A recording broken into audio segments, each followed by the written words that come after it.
The year 2025 is the 500th anniversary of the wedding of the German noblewoman Katharina von Bora and the religious reformer Martin Luther, whose actions and writings sparked the Protestant Reformation, the movement that split Western Christianity. Will there be exhibits, lectures, plays, concerts, and special church services around the world, as there were in 2017, for the 500th anniversary of Martin's 95 Theses, his arguments against the Pope's sale of indulgences offering release from purgatory? I doubt it, though there will be a recreation of the wedding in Wittenberg, where Katharina and Martin lived, as there has been for several decades. This attracts tourists, who sometimes dress in costume and always spend lots of money. You can also buy bobbleheads and T-shirts of Katharina, just as you can buy dolls and T-shirts of another 16th century woman famous in the realm of religion, the Spanish visionary and reformer Saint Teresa of Avila, the first woman to be proclaimed a doctor of the Church by the Pope. Although the women and their ideas were very different, the dolls look remarkably similar.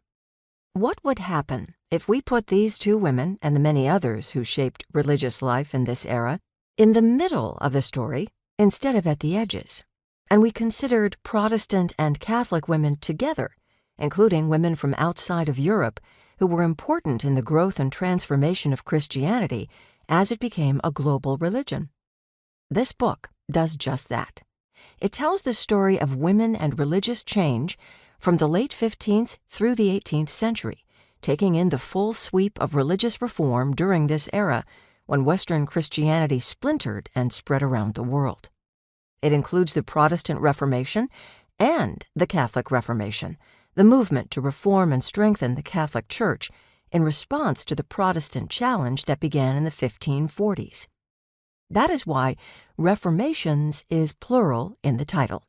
The 17th and 18th centuries saw dynamic religious transformations that built on the Reformations, and these are here as well. Along with the cultural shift of the Italian Renaissance and the European voyages of exploration, the Reformations have long been understood to usher in the modern world, so the period covered by the book, roughly 1450 to 1800, is usually called early modern. Women were central to the making of the modern world, and this book tells the stories of some of them.